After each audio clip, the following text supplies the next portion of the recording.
Miami moving to Texas. Any advice? Well, if you stay till the end, I'll give you a little bit of advice. What's up, everyone? Hey, hey. Happy Wednesday. Happy Wednesday. Hello, family. Hello, hello. We're live officially. How's it going, Mia? Ruji, Kevin from Australia, Katarina. Good evening, everyone. I will try to jump in the study, but if not, I will make sure I watch the replay, watching a movie with my grandbabies. Oh, that's awesome, Katarina. Well, enjoy your movie. Thanks for even checking in. Like, I love that you guys do that because it's totally not required, but this has just become a really awesome community. So the fact that you guys are even doing that, that feels really cool to me. Teresa, happy Wednesday. And Quinetta, welcome in. Finally making the live, not catching up hours later. Good to have you. I'm glad that you're also able to make it live. How's it going, Chris? Michael, they were asking about you yesterday. Winnie, how are you? How's it going, guys? Damaris, welcome in. Saran, hope you guys are having a great Wednesday. Hey, welcome in. If there's anyone that is new, please let me know. Say it in the chat. If you are from TikTok and you head over to YouTube, type it in the chat. I'd love to know. Ruben, how's it going, guys? Thanks, Teresa. You're awesome. Hope you guys are having a great Wednesday. Today is going to be a very interesting chapter. And I love that I'm doing this one because when I first read the 10 Commandments chapter, and now that I'm doing the studies, I do feel like there's so much more that I didn't pick up on the first time. So it's just so funny how you can go back and you can reread things and miss it the first time. What's up, Natasha? Hey, from the UK again. Yay. So awesome. Welcome in. Hey. Welcome, welcome. Anna, your username always makes me second guess if I'm correct there, but welcome in, guys. Just popped over from TikTok. Annie from New Jersey. Thank you so much, Annie. So glad to have you. Everyone welcome Annie.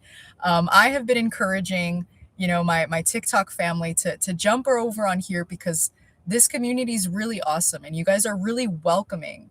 And so really glad to have you, Annie. I'm so glad that you're able to join us live. Annie, this is everyone. Everyone, this is Annie. Good to have you. Hey, Linda, welcome from Southern California. I want to go to California so bad. I've never been, and I know that there's so many beautiful parts there. So that's something that I want to do. Welcome, guys. New to the YouTube lives too. Welcome in. Today is, how is everybody's heart? Like one word, type in how you guys are feeling today. Can't hear me. Maybe try the volume because I believe everybody else can hear me.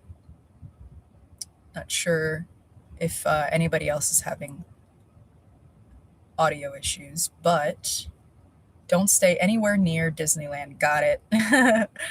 Hey, Anne-Marie. Good to know.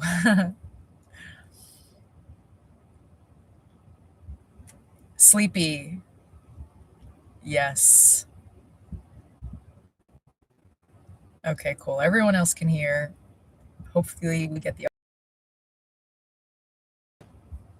feeling grateful, seeking. Amen. Amen. Heart is full. Amen to that.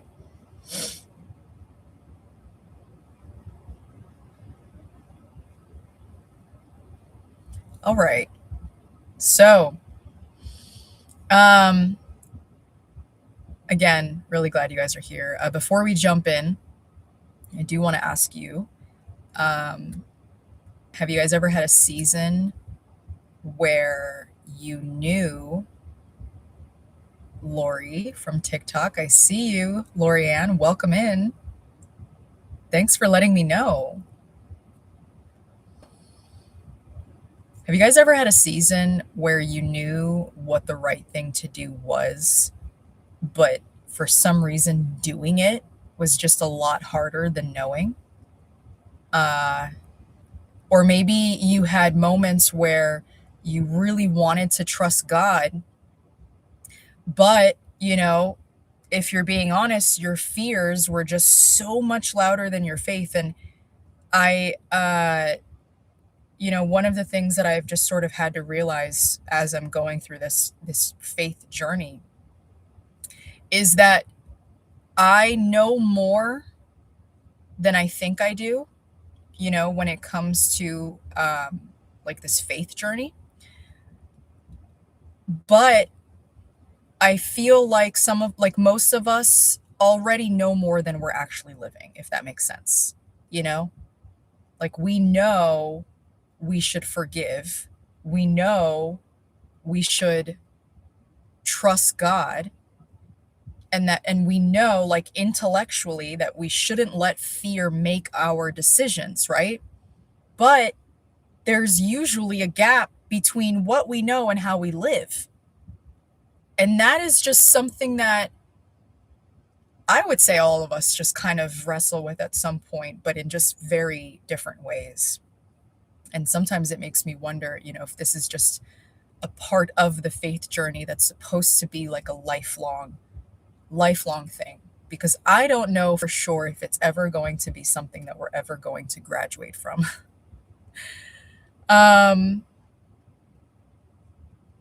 What's something that God's been teaching you lately, like this week? What is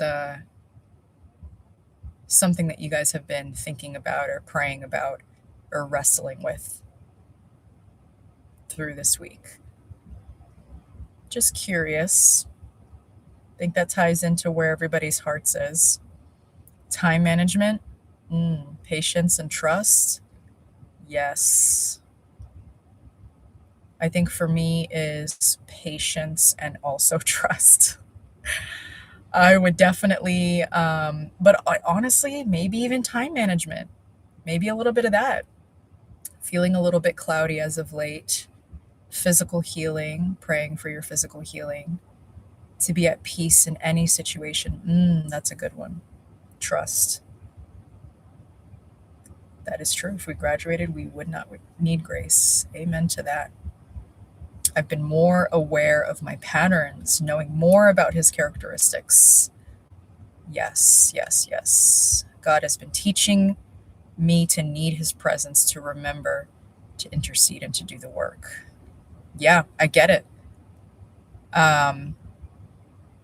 Lots of so many things that we're all learning. So yesterday we were in chapter 19, and we watched Israel arrive at Mount Sinai after everything, God had already done to bring them out of Egypt, right? We talked about how God, called them to prepare themselves because he was about to reveal himself in a really powerful way. The mountain shook, thunder rolled, there's a trumpet, the people, they stood before the presence of God. And it was, probably, like just like another really dramatic moment that we've seen in Exodus. And so tonight we are going to be stepping into a chapter that, we've all pretty much have heard of, even if you've never read the Bible, right? Like, this is the chapter where God gives the 10 commandments. But sometimes, because it's so familiar, you can miss what was actually happening in the moment. So I really do want to slow this down, and just walk through it together, because I think that there is a lot more here than a list of rules. There are some really important things that this chapter reveals about God's character, and his relationship with his people, and just what he's trying to, teach them about the kind of life that he's trying to call them into. So, for those of you that are new, I do read the King James Version. Um, and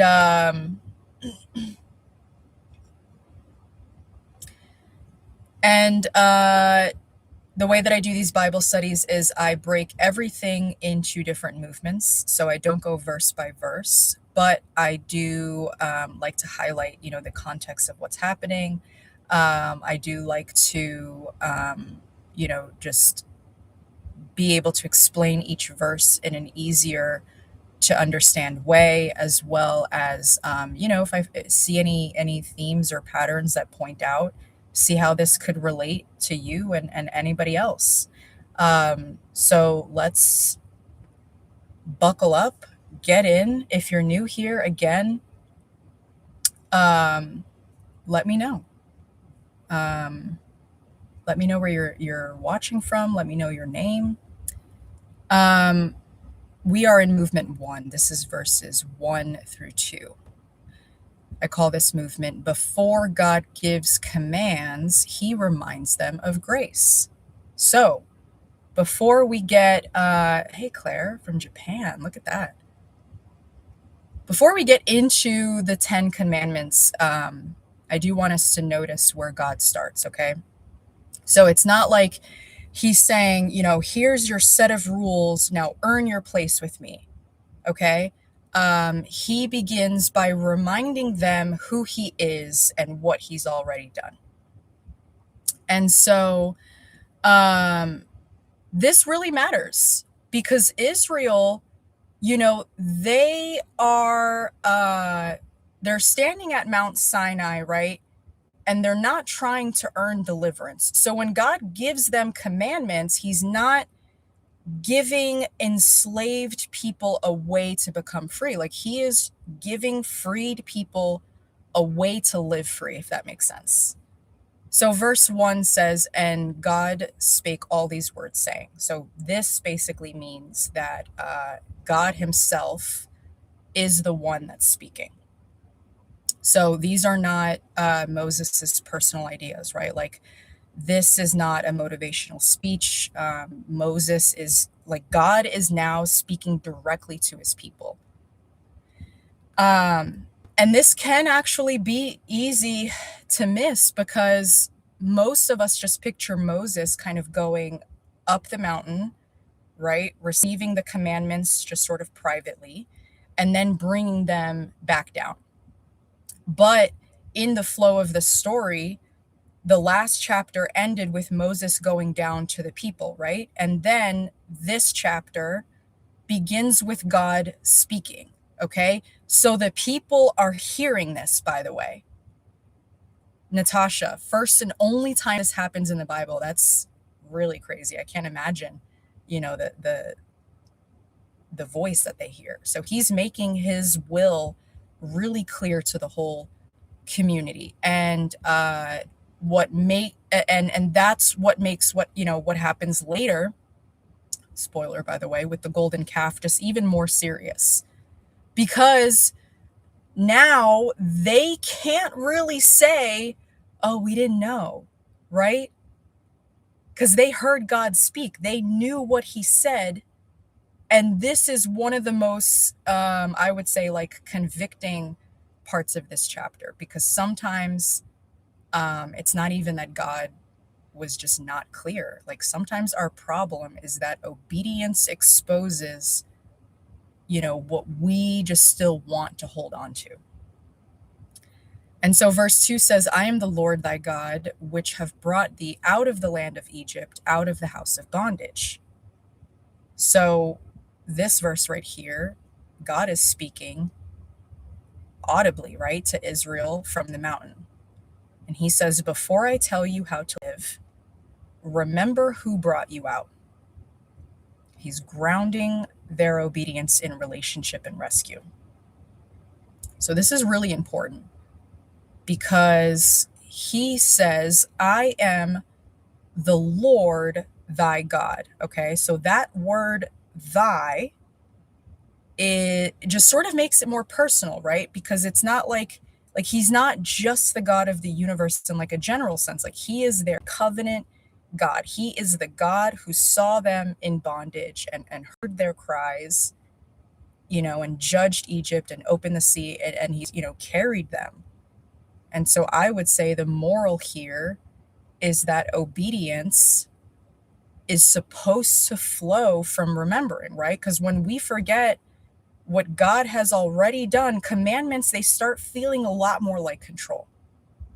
But when we remember, that he's the one who brought us out of the bondage, the commands just start to look a lot more like protection. Egypt, there is something really interesting here because Egypt, right? It was a house of bondage, which means that their slavery had just become their home. It was familiar.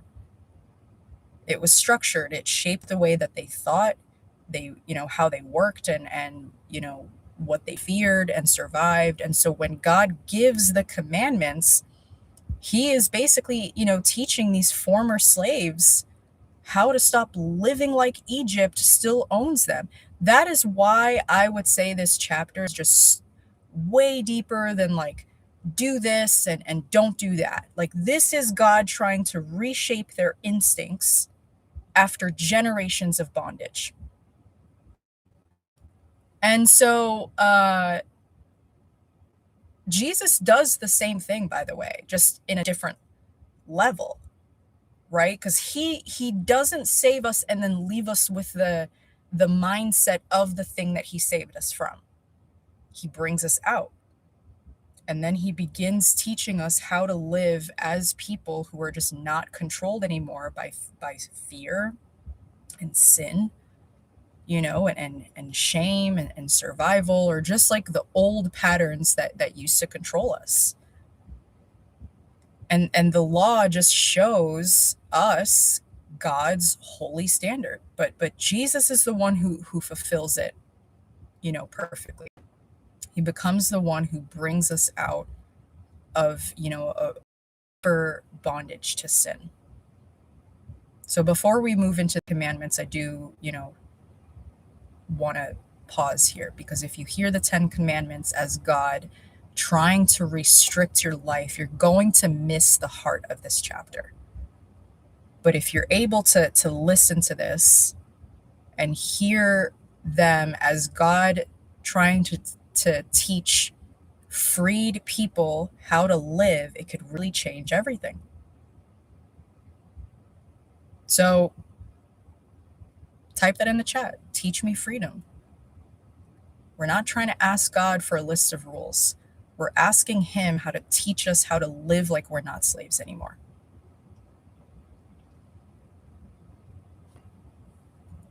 Movement 2. God wants your heart undivided. This is verses 3 through 6. So God begins with with worship. Okay, this is the first commandment.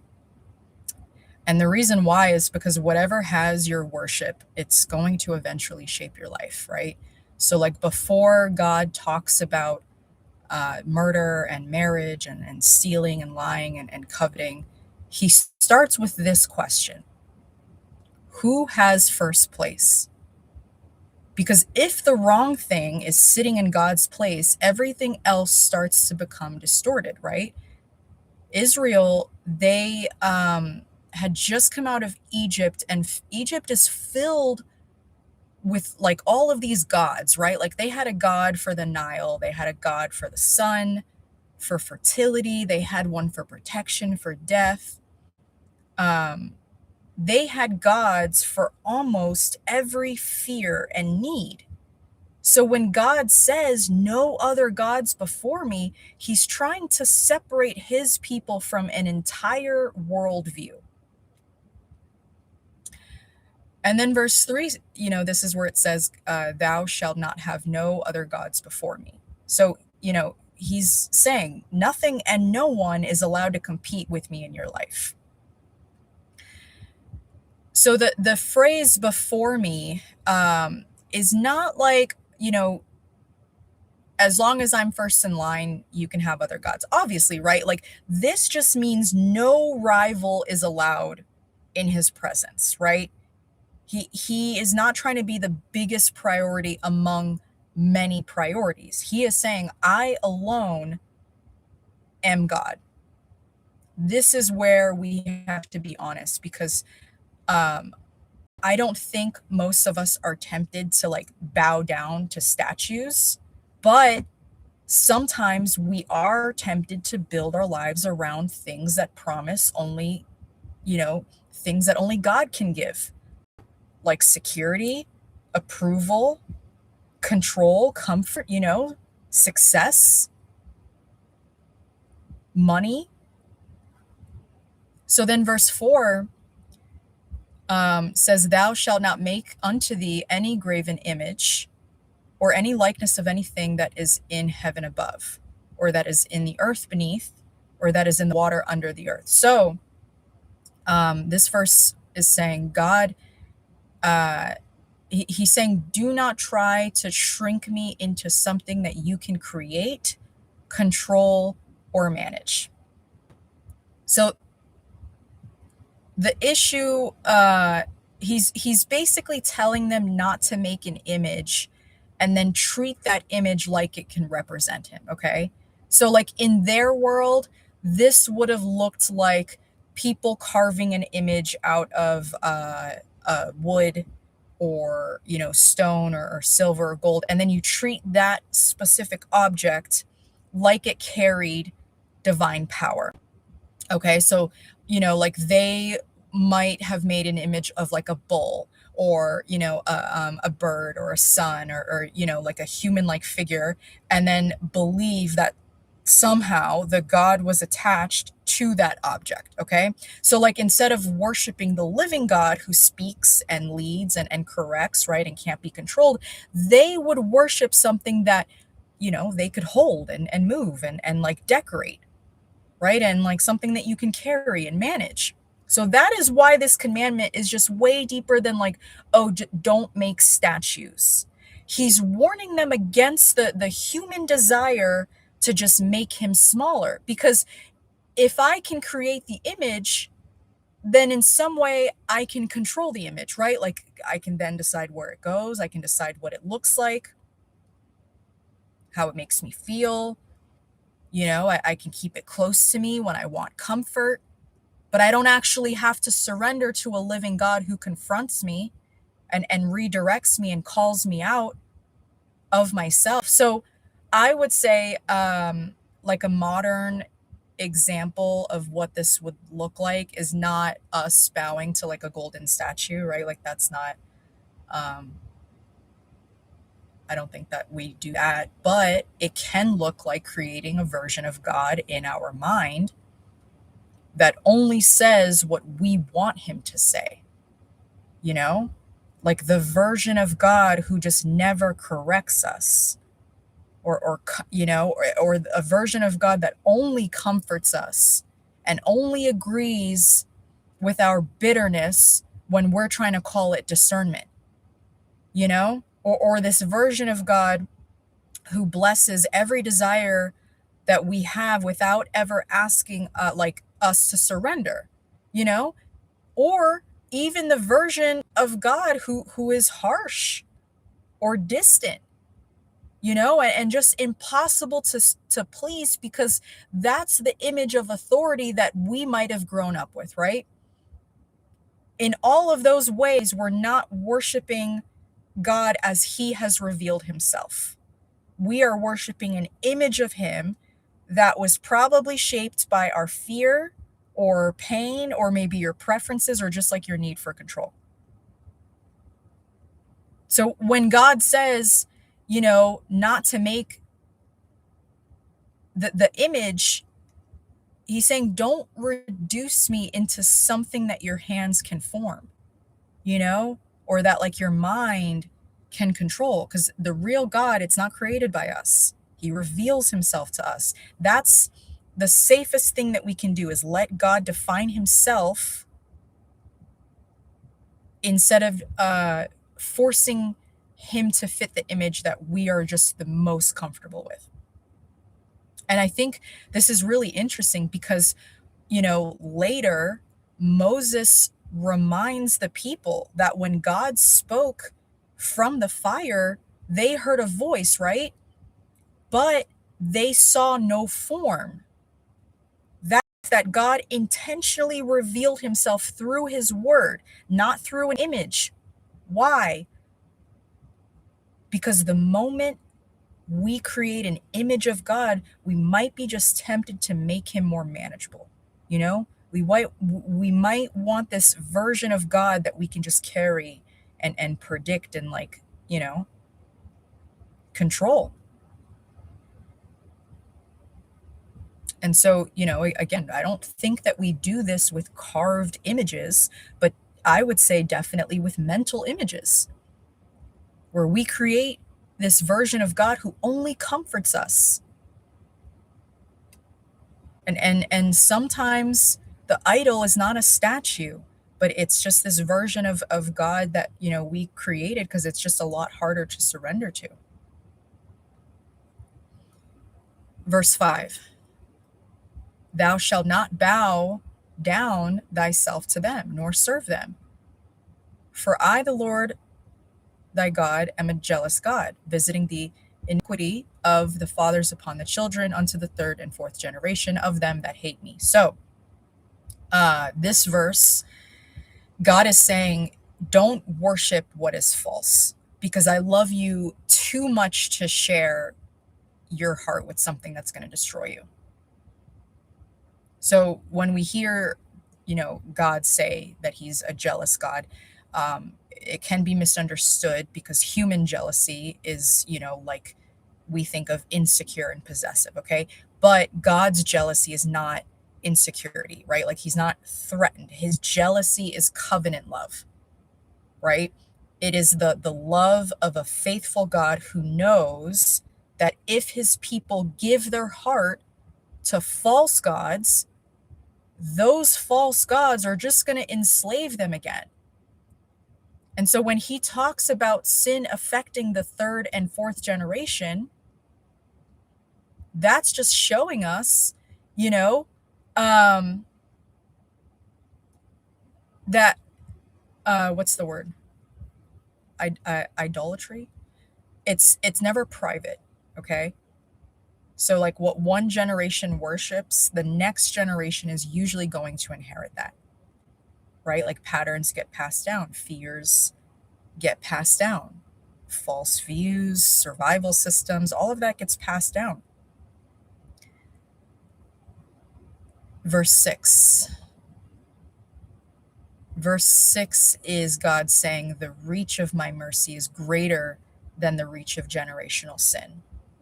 So I think what I love about this is that God says the effects of sin might reach 3 or 4 generations. But then he talks about how his mercy, reaching thousands. In other words, the point is that his mercy is greater, okay? Which is really encouraging because all of us inherit things from the people who came before us. Maybe it's fear, maybe it's addiction, right? Maybe it's an unhealthy relationship pattern or a distorted view of God, right? The Bible's not trying to pretend those things aren't real. They are. We can absolutely inherit ways of thinking and living that just get passed down through families. But God is reminding them that those patterns, though, they don't get the final say.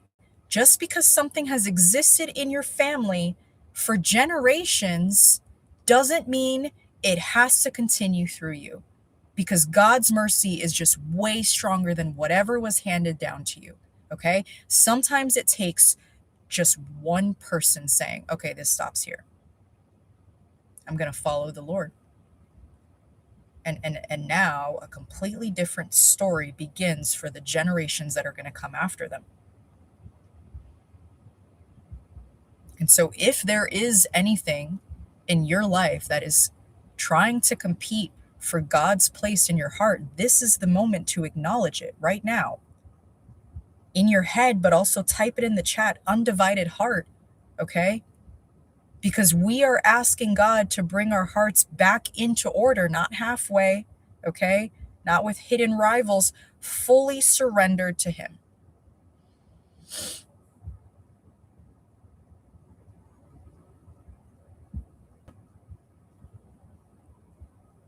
Movement 2. God's name is not just a word, it carries His character. This is verses, I think I just did verse 7 here. So, oops, no. God wants your heart. 3 through 6. Okay. So,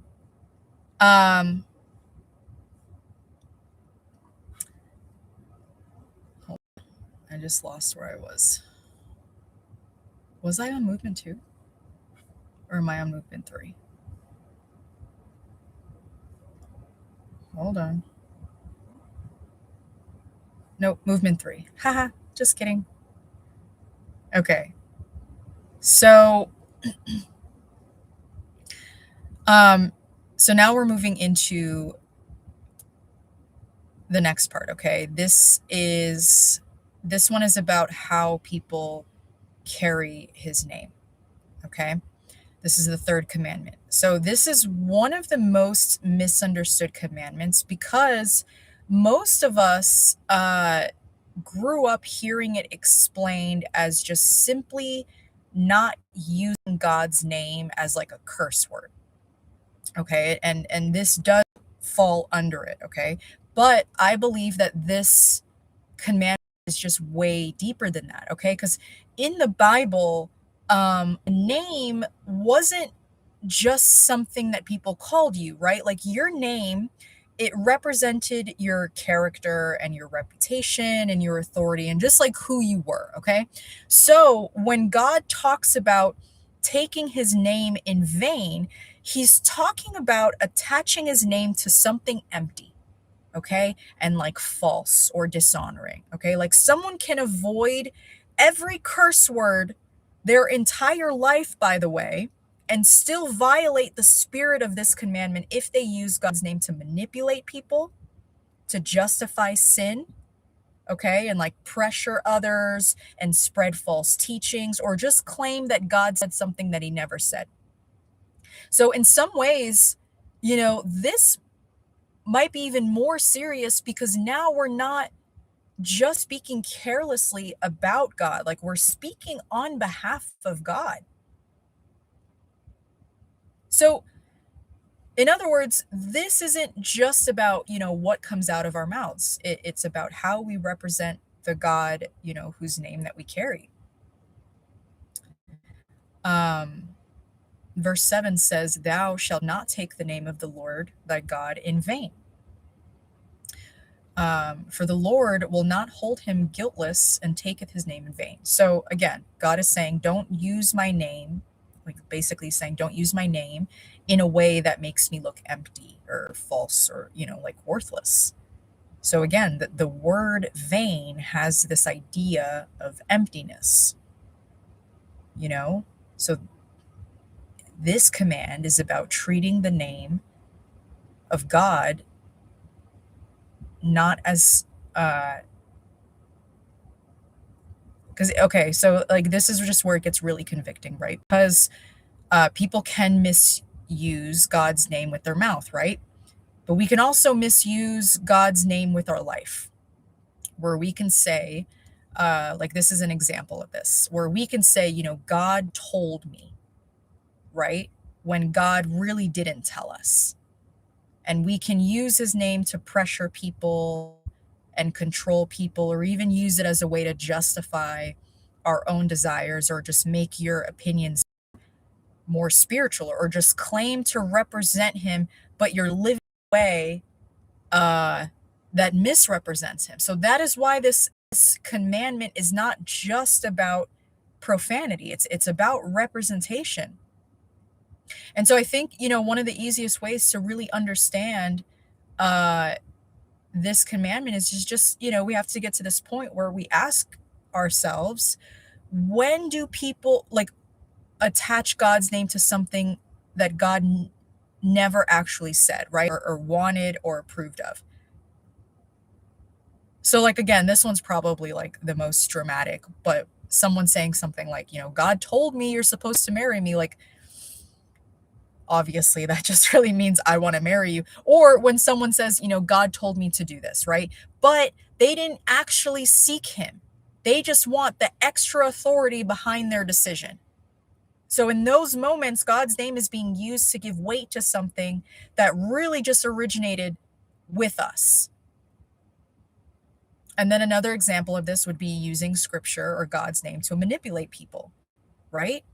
So, like, maybe a parent uses God to control their child, or a leader uses God to pressure people into obedience, or if someone says, like, oh, if you really loved God, you do this for me. God's name then becomes this tool rather than treated as something that's holy. And this can really happen a lot when Christians represent God really poorly, right?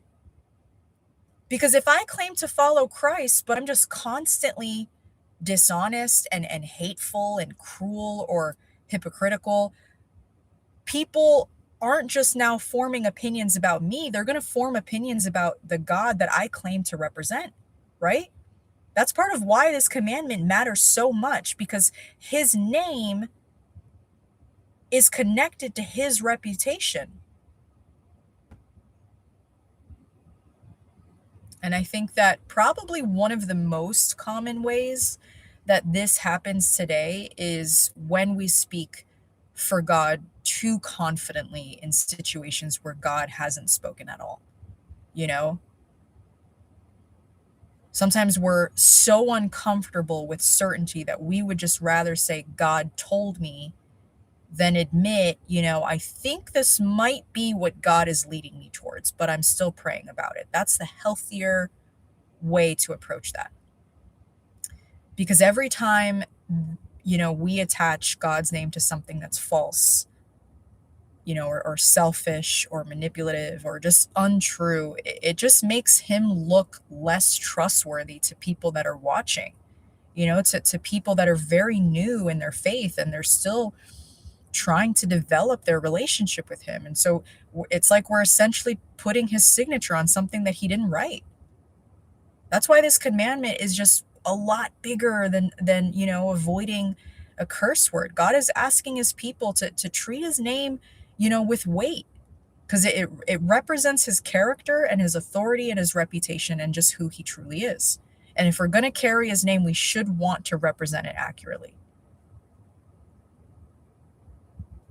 So, the way to honor his name is just really be careful about, you know, how confidently we speak on his behalf. There are absolutely going to be times where God will make something very clear. But a lot of the times, we're also still discerning, you know? That's why I'm way more comfortable saying, I feel led by God, or I believe God may be leading me in this direction, rather than just automatically saying, God told me.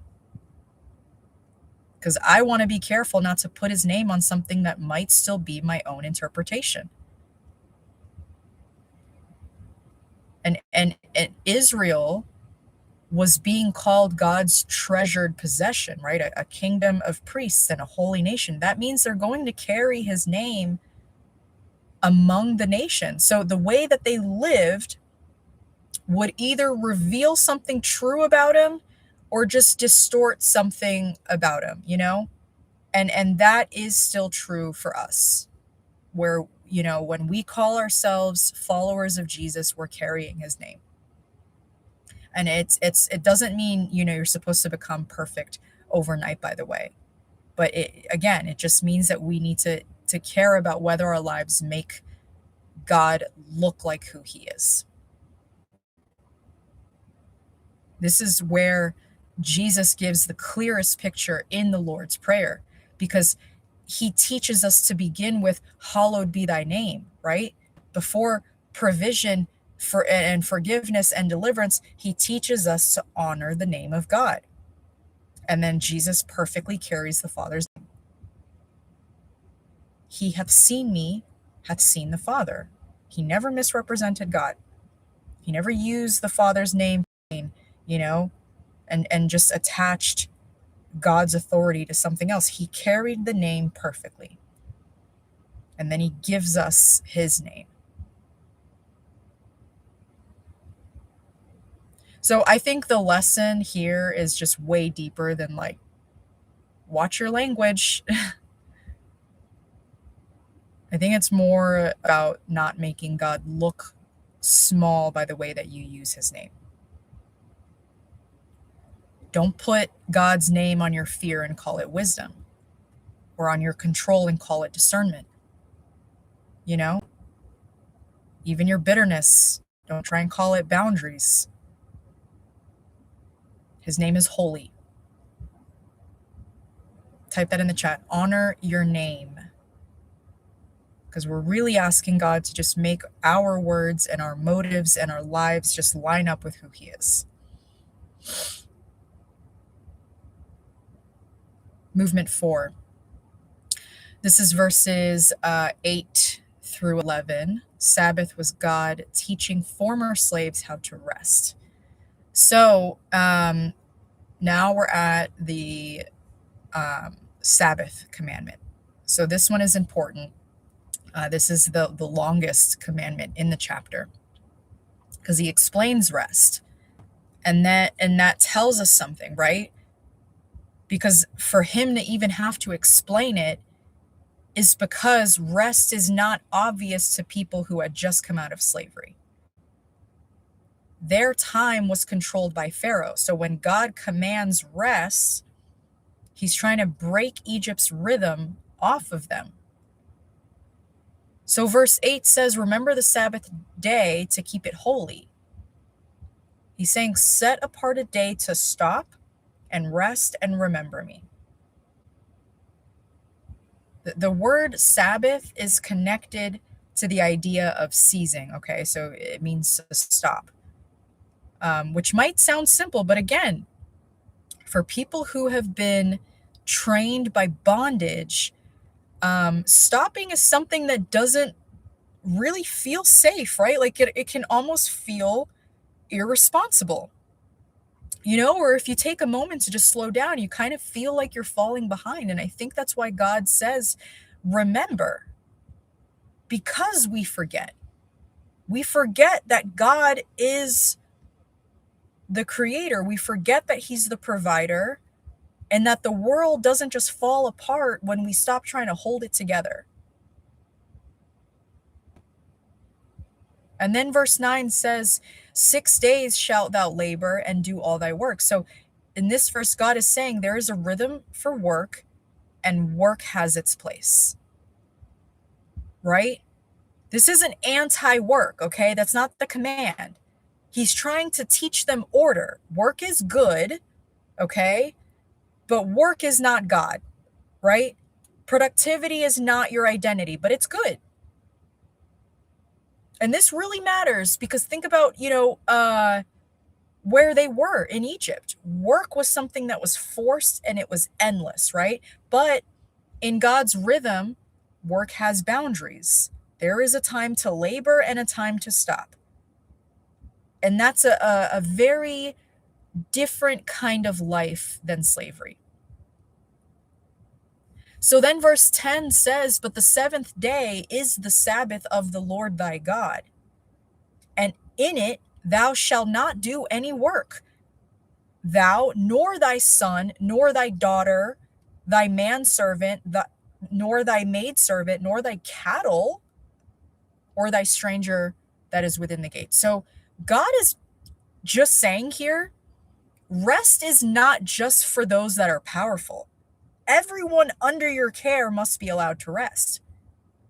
And which I really love this because I feel like this part specifically is kind of an overlooked part of the Sabbath commandment because God here is including sons, daughters, servants, animals, and strangers, which I love because in the ancient world, by the way, that was radical. The powerful could rest because they made the vulnerable just keep working. But God is saying, no, no, no. If you belong to me, you don't build your rest on someone else's exhaustion. That means the Sabbath is communal, okay? God was forming a people whose households and systems and communities also reflected his mercy. And then notice the phrase, within thy gates. They don't even have cities yet. They're still in the wilderness, remember? God's already teaching them how to live when they get settled. He's preparing them for this future that they didn't even enter yet. This is such a good reminder that sometimes God is going to give you instructions in your wilderness season that's meant to shape the way that you're going to live in the promise, by the way. So then, verse 11 says, "For in 6 days the Lord made heaven and earth, the sea, and all that in them is, and rested the seventh day. Wherefore the Lord blessed the Sabbath day and hallowed it." So in verse 11, he's saying, the way I designed you to live reflects the way that I created the world. Isn't that incredible? And I just found that really interesting. Because God doesn't rest because he's exhausted or tired, right? We know that. He rested because the work was finished. Creation was complete. And that is so important because for Israel, this isn't just about taking a day off. There are people who just came out of slavery. For generations, their value was tied to what they produced. Their lives just revolved around making bricks and meeting quotas, working under Pharaoh. So when God commands them to rest, he's teaching them a completely different way to live. It's almost like he's saying, you don't have to live like slaves anymore. That's why Moses later adds another layer to this. Because in Exodus, right, the Sabbath, it points back to creation. Okay. But in, I think it's Deuteronomy, it points back to their deliverance from Egypt. So every time they rested, they were remembering two things. First, that God created them. And then second, that God rescued them. And that is just so beautiful because rest becomes an act of trust. Every time they stopped working, they were basically saying, God is still taking care of things even when I'm not. And I think that a lot of us really struggle with that, you know, because we know how to work. Who said it? Mark. We know how to stay busy. We know how to worry. We know how to carry everything on our shoulders. But have you noticed you're probably not that good at resting? You know, you feel kind of uncomfortable a little bit. Why? Because it requires trust. Resting means that God is still God when you're not the one holding everything together. Let your dad know, Amanda. So when Jesus says, "Come unto me, all ye that labor and are heavy laden, and I will give you rest," that's just so much deeper than a day on a calendar. He is literally inviting people who are exhausted from carrying guilt and who are trying to prove themselves and earn God's approval, you know, trying to hold their lives together all on their own strength. And Jesus, he becomes our rest. That's why the Sabbath is just so much more than, take a break. It's really learning to trust that God's work is just so much greater than yours, and just realizing that your worth shouldn't be based on your productivity. It's literally remembering that you're a child of God before you're a worker or a parent or a business owner or a student or anything else. Let me ask you something. Where in your life are you living like everything depends on you? Where are you carrying something that God never asked you to carry by yourself? And if that's you, type that in the chat. I can rest. It's okay if everything's not perfect, okay? God's still faithful, though, when you stop trying to strive.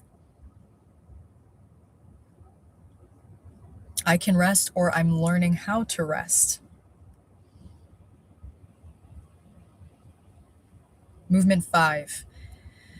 I call this one, God protects the relationships that shape a community. I really love this one. This one really, really spoke to me. This is verses 12 to 14. So the commandments now, they shift from our relationship with God to our relationship with people. Okay? But I don't want us to separate them too much, right? Because the way that we treat people just reveals what we believe about God, right? Because if God is the creator of human life, then, our relationships, they matter, right? Because if people are made in his image, then how we treat them is never small. And if God starts this section with family, then life, then covenant. So, okay, let's just get into it. I love this one. Verse 12 says, honor thy father and thy mother, and thy days may be long upon the land which the Lord thy God giveth thee. Okay?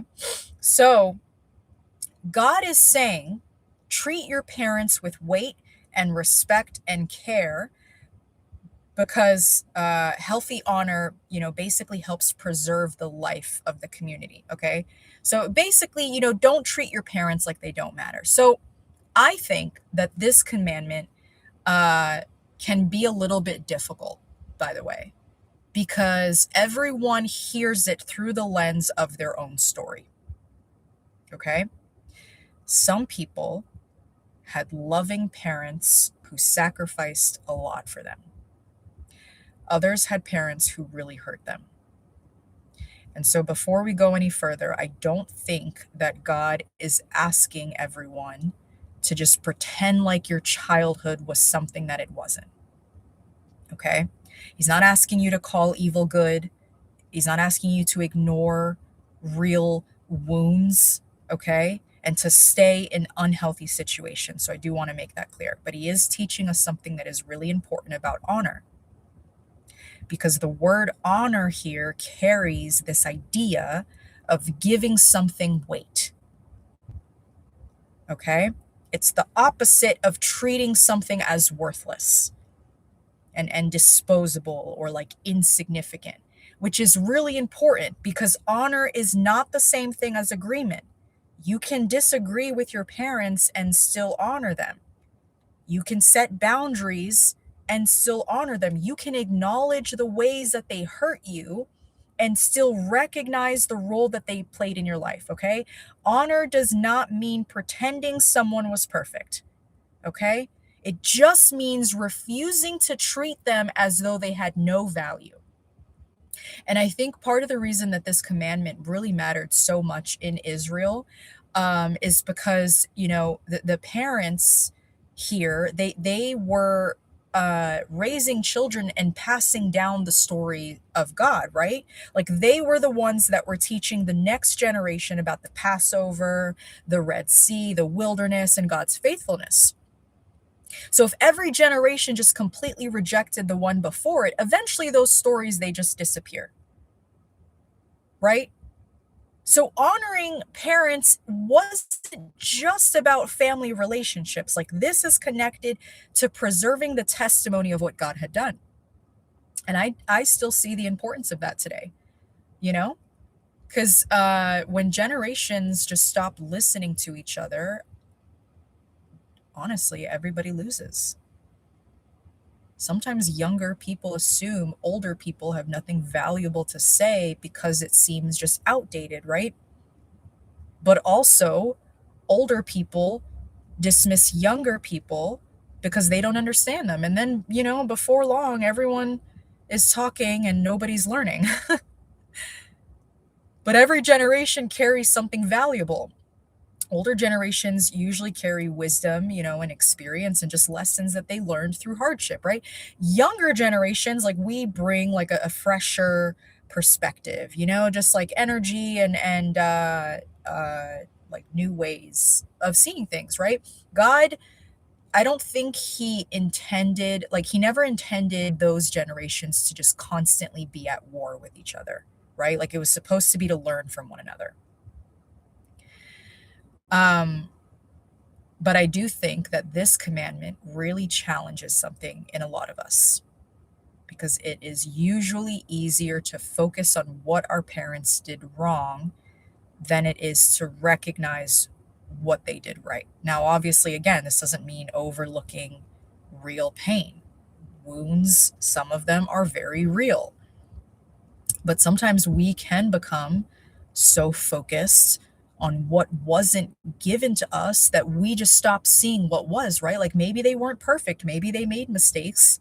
Maybe there are things that you genuinely wish had been different, but maybe they also worked really long hours to provide. Maybe they sacrificed things that you might not ever fully know about. Like, maybe they did carry burdens so that you wouldn't have to. And maybe, they just gave you opportunities that they didn't have themselves. So I think that, for some people, honoring your parents might look like gratitude. I think for others, it also might look like forgiveness. Maybe it might, like, for others, it also might just mean not, like, choosing not to carry bitterness forever. I think that is the heart of this commandment. He's God's asking us to let him teach us how to carry our story in a healthy way. Honor does not mean to pretend like your past was perfect. You just have to get to this place where you learn to acknowledge the truth, but still recognize the dignity of the people that God used to bring you into this world, even if a lot of it hurt. Think about, that for a moment. I want you to think about whether there's someone from a previous generation that God might be inviting you to either learn or appreciate from or forgive, or maybe just understand it a little bit differently this time. And if that resonates with you, type that in the chat. Teach me honor.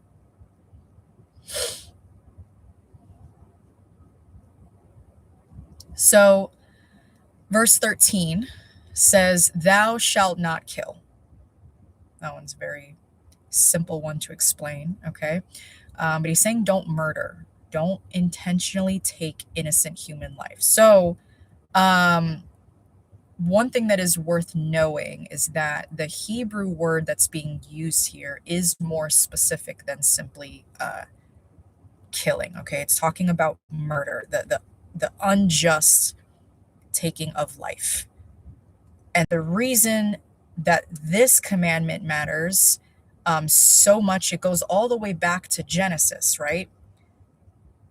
Because human life is different from everything else that God created, because human beings were made in the image of God. Okay? Every person that you have ever met carries something of God's image. That's why murder It's never just a crime against another person. Like it's an attack against someone who was created by God and his image.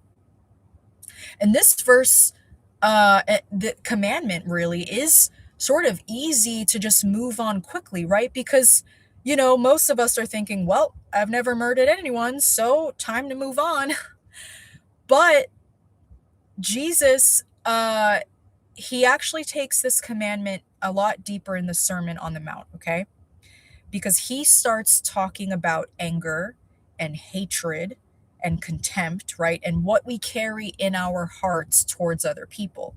And so I think what Jesus is showing us is that God has always been after more than just behavior. He always cared about what was happening underneath the surface, right? Because if we're honest, most murders don't begin with simply an action. You understand? Like, it begins with something that starts to grow in your heart, like bitterness, hatred, resentment, right? Contempt. A person slowly stops seeing someone else as valuable. They stop seeing them as a human who was made in God's image. You know, most people, will never physically take someone's life. It is possible to cursing anger and resentment and contempt in our minds. And I think that we see this in everyday life. Like, have you ever been so angry at someone that you just replayed arguments in your head over and over and over again? And you just like imagine telling them off? Or you get to this point where you secretly enjoy seeing them fail because of how much they hurt you? I think most of us has experienced something like that at some point. And what Jesus is telling you is pay attention to that. Okay? It's not like, oh, if you continue to have these feelings, you're going to become a murderer. It's not that. Okay? But it's because the condition of your heart really matters to God too. And that's what I really find really interesting, because he's not just trying to stop violence. He's trying to create this community where people genuinely value one another. A community where people see each other as image bearers instead of obstacles and enemies and annoyances, and just problems to get rid of. That is a deeper vision than just simply don't kill. And this commandment really challenges us to kind of ask ourselves a hard question. Are there people in our lives that we've just kind of stopped seeing as people? Like, maybe it was someone who hurt you, or someone that you disagree with politically. Maybe it's someone who betrayed you, or someone that you just can't stand being around. But listen, let me tell you something. The longer the bitterness sits unchecked, the easier it becomes to forget that they too, by the way, were created in the image of God. And the beautiful thing is that Jesus, he exposes what's in our hearts, but he also shows us another way to live. This is why I decided for my next teaching series that I really want to focus on who Jesus was and why he lived exactly the way that he did. Because while people mocked him and rejected him and eventually crucified him, you know what he said? Father, forgive them. That's not natural. That's supernatural. That's the kind of heart that God is forming in his people. So I think this commandment is just inviting you to do a lot more than avoid murder, okay? I think it's inviting you to examine what you've been carrying. Are you feeling anger and resentment and bitterness, or contempt? Is it taking up way more space in your heart than it should. Maybe that's something that God's trying to bring to your attention tonight. Type that in the chat. Soften my heart.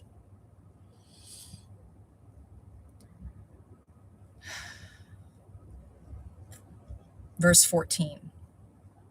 Thou shalt not commit adultery. So, God is saying, do not violate the covenant of marriage. Don't be unfaithful to your spouse. So I think sometimes people hear this commandment and think immediately it's just about intimacy, but it's way deeper than that. Because at its core, adultery is about breaking a covenant, right?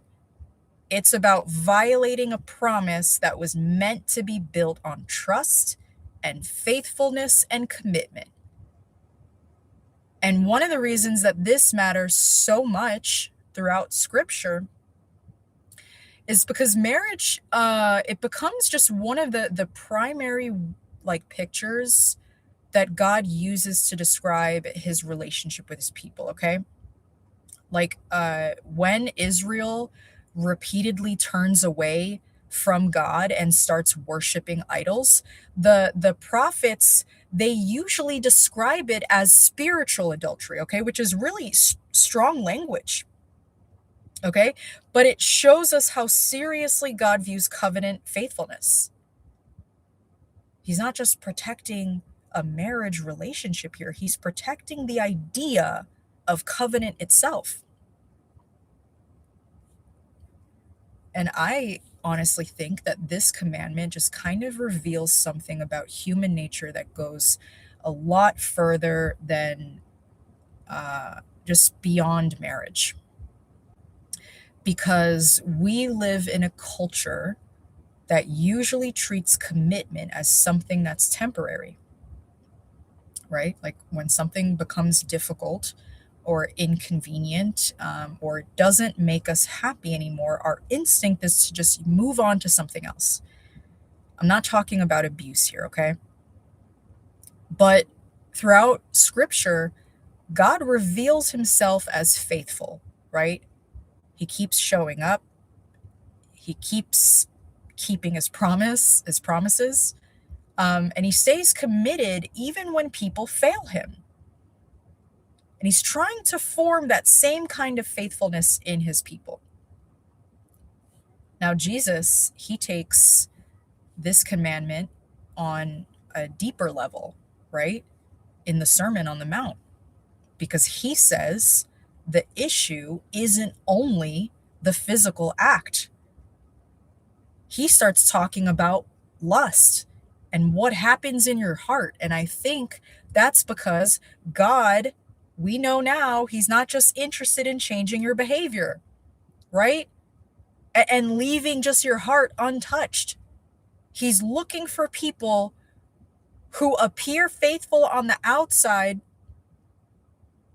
Or sorry, he's not looking for people who appear faithful on the outside, but live just a completely different life internally. He's after integrity, okay, and wholeness, and a life where what's happening privately matches what's happening publicly, okay? And I think that this principle applies so much more than marriage. Because every one of us knows what it's like to be tempted to treat people as objects instead of people. That's really what lust does. Instead of seeing someone as a person created in the image of God with value and dignity and worth, they just become something to consume or use or desire for your own benefit. That is why Jesus goes straight to the heart. He's teaching us to see people differently. And I think that's one of the most beautiful things about the way that Jesus interacted with people, because he never treated them like objects. He never used people. He never manipulated people. He never exploited people. He saw their humanity and their pain and their dignity and their value. Whether it was a woman at the well, or a woman who was caught in adultery, or this blind man on the side of the road, or a tax collector that everybody hated, Jesus consistently treated people as image bearers. And he is just the perfect example of faithfulness. In the Old Testament, we just constantly see people repeatedly breaking covenant, wandering, rebelling, chasing after other things. But Jesus, he stays faithful. Scripture calls him the bridegroom. He's a faithful bridegroom who doesn't abandon his bride, because where people fail, Jesus remains. When we break promises, Jesus keeps his. When we struggle to love well, he shows us what perfect love looks like. That's the deeper invitation behind this commandment. I don't think it's as simple as don't commit adultery. A person who's faithful in your relationship, faithful in your commitments, faithful in the way that you treat people, in the things that God entrusted you to. I think it's worth recognizing, that every culture has a way of shaping how people think about relationships. And our culture is no exception. One of the messages that we hear constantly today is that, the most important thing is how we feel in the moment. And if something feels good, pursue it. And if it feels difficult, leave it. If someone no longer makes you happy, find someone who does. If you're attracted to someone, that attraction, it's treated like some type of justification, right? But when you read scripture, God consistently places commitment above feelings. It's not feelings don't matter here, okay? But feelings are not meant to be the foundation, because they change. Attraction changes. Seasons change. Covenant, though, is what carries people through moments when your feelings fluctuate. That's one of the reasons why this commandment feels so countercultural. Because God, he's asking, who are you becoming, right? It's not like, oh, what do you want to do right now? He wants to know whether we're going to be people whose lives are going to be driven by every desire that just passes through our hearts. Or are we going to become people who learn how to submit our desires to something that's greater?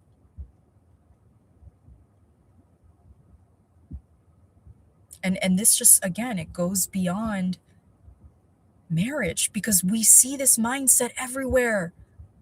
People leave friendships quickly, churches quickly, commitments, jobs. The moment something becomes difficult or uncomfortable or slightly disappointing, the culture is telling us, oh, just move on. The grass is greener on the other side. Again, I'm not talking about abuse. But one of the things that makes God's love so beautiful is that he doesn't love us that way. He stays faithful when we're inconsistent or when we struggle. He doesn't abandon his covenant every time we disappointment. And guess what? Well, I want to say this carefully. We don't disappoint him a lot. But what I mean is, we're not perfect. We're human. We're supposed to make mistakes. We're not supposed to be emotionally and perfectly flawless, which is really encouraging, because that means he's not going to abandon his covenant. And I think part of what God is teaching through this commandment is that faithfulness is a virtue. Commitment and loyalty is a virtue. Again, I'm not trying to say your relationship should tolerate abuse or a really unhealthy situation, okay? But love is always meant to be deeper than a feeling, because real love stays and it sacrifices and it stays faithful when it's just so much easier to walk away. And in a culture that usually celebrates whatever, doing whatever feels right in the moment, I think God's invitation here is to become people whose lives are built on faithfulness. Really think about that. Because when people interact with you, do they experience the kind of faithfulness that reflects God's character? I'm not talking about perfection or a flawless love. I'm talking about a heart that is learning how to love people well. And if that is something that you want God to continue to grow in you, type that in the chat. Teach me faithfulness. Again, we're not here to judge. We're not here to condemn. If it convicts you, that's okay. Movement 6. God cares about what we take, what we say, and what we secretly want. So this is verses 15 through 17, chapter 20 of Exodus. So God continues with commands that seem short, right? But again, they reach really deeply into our everyday lives. Do not steal, do not bear false witness, do not covet. Again,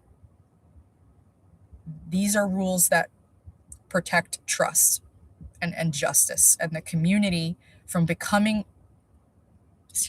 Egypt all over again.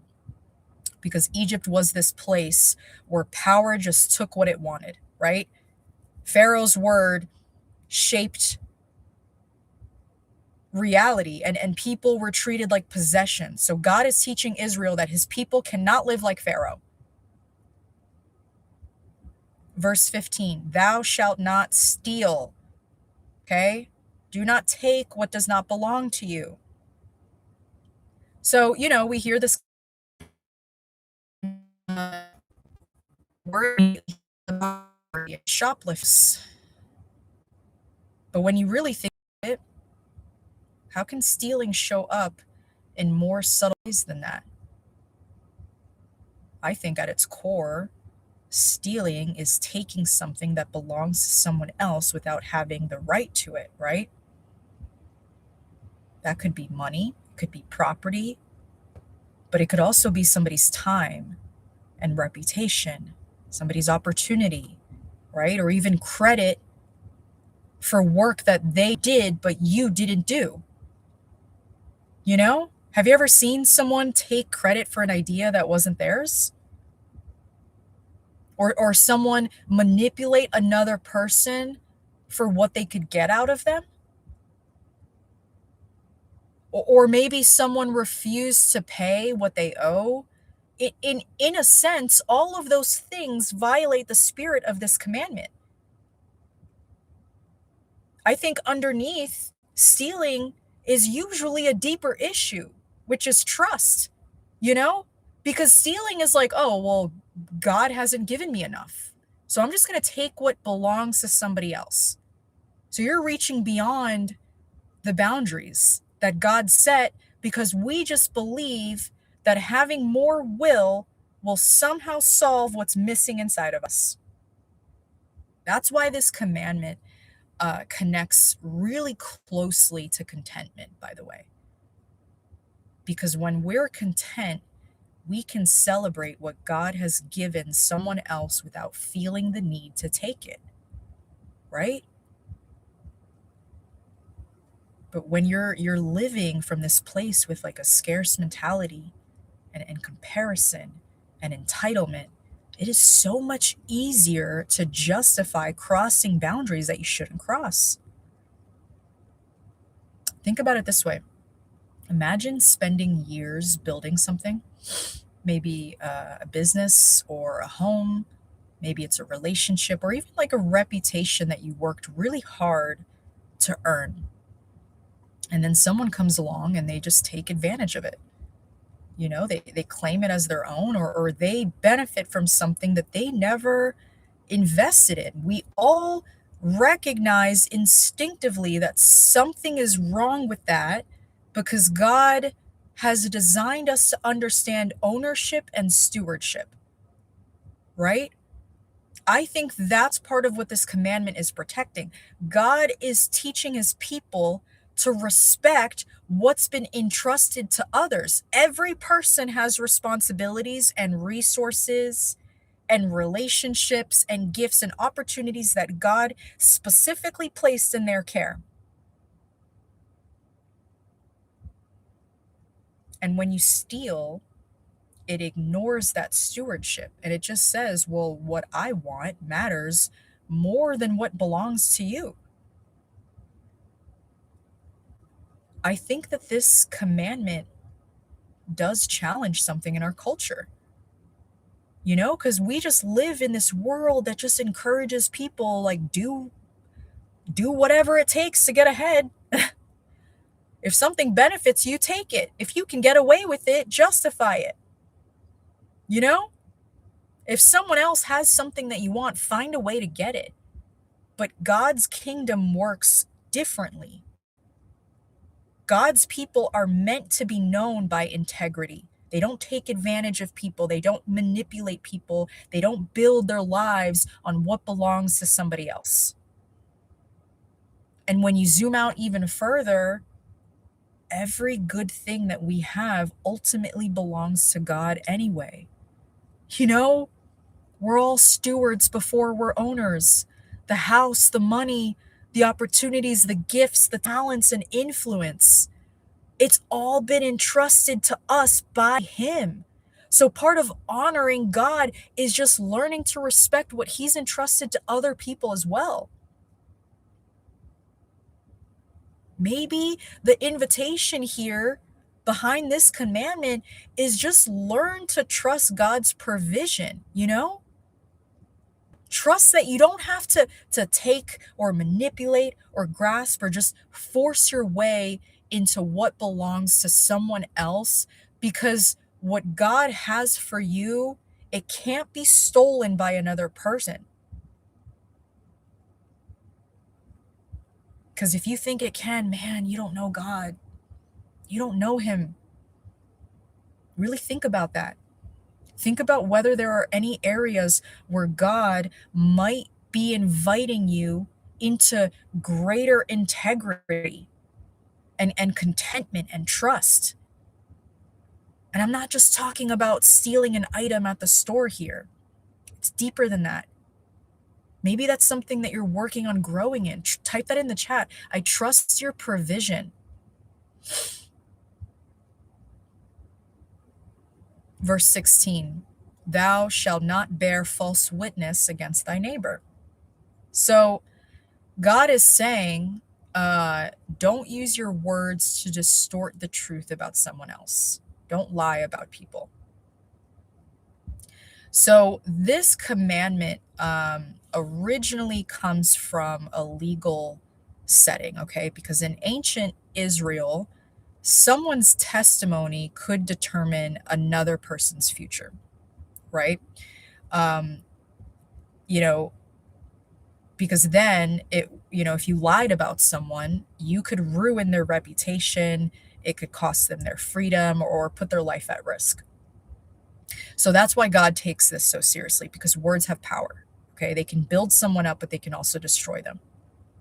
But what's interesting though, is that this commandment just goes far beyond a courtroom. Okay. Most of us are never going to testify in a legal case, right? But we create stories about people all the time, especially now with social media, where we hear one side of a situation and we assume we know the whole story. We repeat information that we never verified. We leave out details that don't fit the narrative that we want to tell. You know? We exaggerate somebody's flaws while we minimize our own. And so sometimes we don't even tell an outright lie. We just present enough of the truth to create a false impression. And that happens everywhere.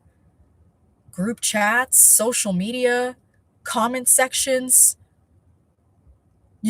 happens in families, it happens at work. We can turn almost any conversation into a courtroom where we're presenting evidence against someone who isn't even there to defend themselves. I think that's why this commandment is so relevant today, because we just live in a culture where people are just judged within seconds. Seconds. A short video gets posted, screenshots get shared, rumors start to spread, and now thousands of people formed an opinion about someone that they don't actually know.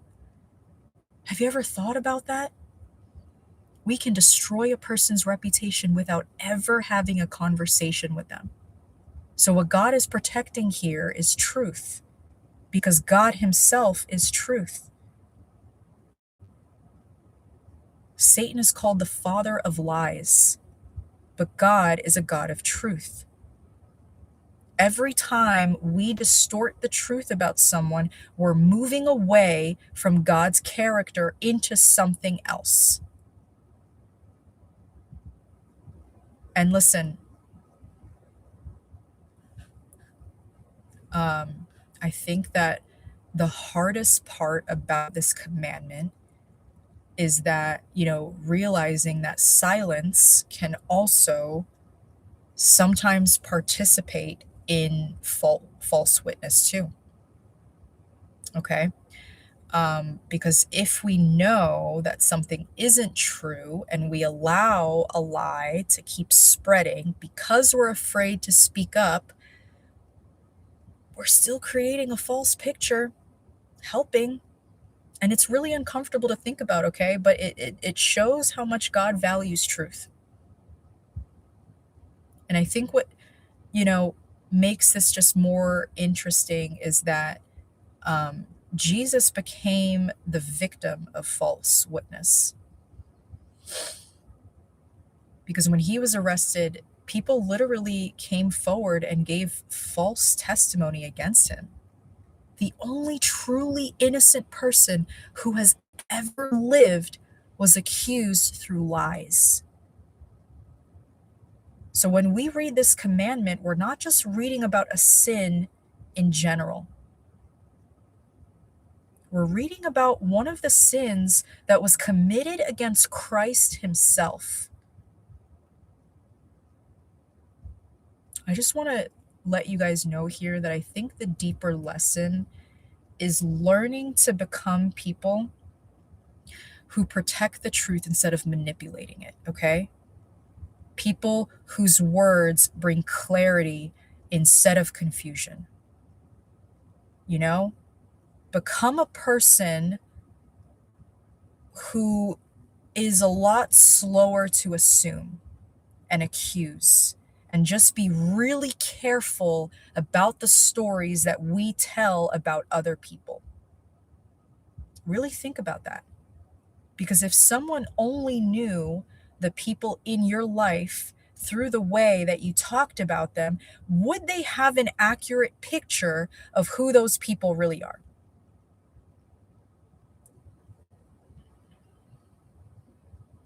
And maybe that's something that you kind of unintentionally fell into. Gossiping also counts, by the way. And if maybe that's something that we have to just kind of practice, especially in a culture that makes it very easy to just speak before thinking. Type that in the chat. Guard my words.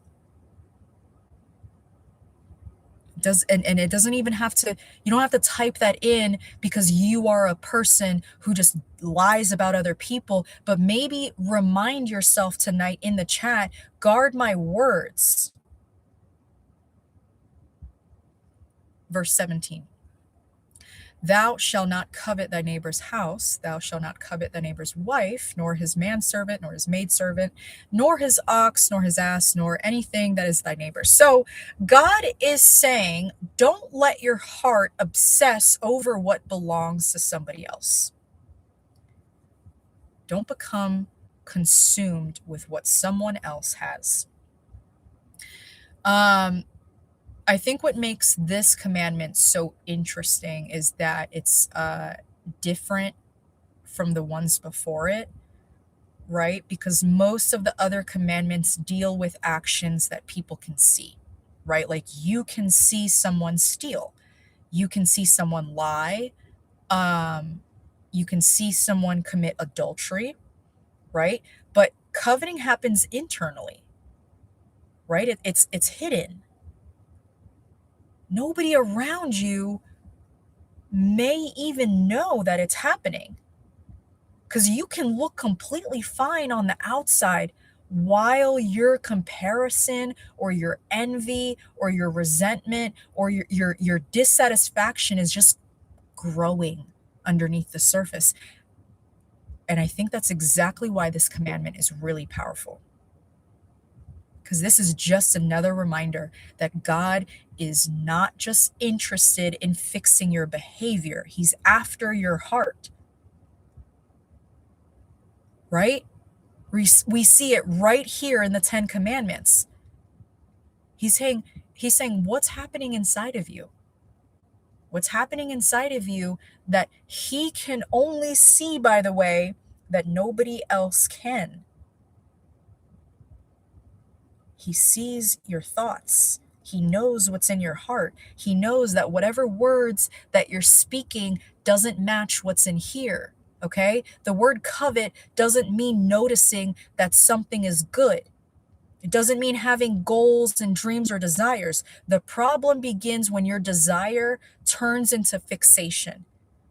When someone else's blessing starts to feel like a personal attack on your life. Okay? When for whatever reason, you can't celebrate what God is doing for someone else because you're just so busy comparing it to what He's doing, what He's doing in your life. That's an identity issue, by the way. When their marriage, their house, their finances and platform or appearance and opportunities or their success is just this thing that you're constantly measuring yourself against, that is an identity issue. This commandment is probably the most relevant today than ever before, because we now have a front row seat to everybody else's life. Thank you, Ruji, for the super chat. You're awesome, Ruji. So listen, I don't say this to sound shameful. I don't want you to look at yourself in a really negative way if you've ever felt this before, okay?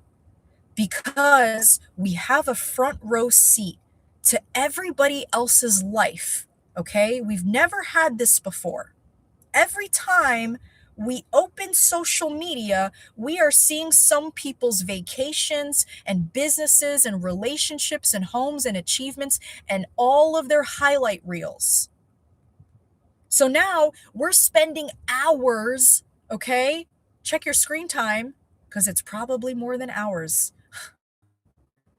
We're spending hours looking at what everyone else has. Now we're walking away and we're like, man, what's lacking in my life? That's what social media does. Comparison has become one of the most common temptations of our generation. And what's fascinating is that coveting usually becomes the starting point for other sins. Because if you trace some of the most tragic stories in scripture, you know what you're going to find? You're going to find coveting at the root.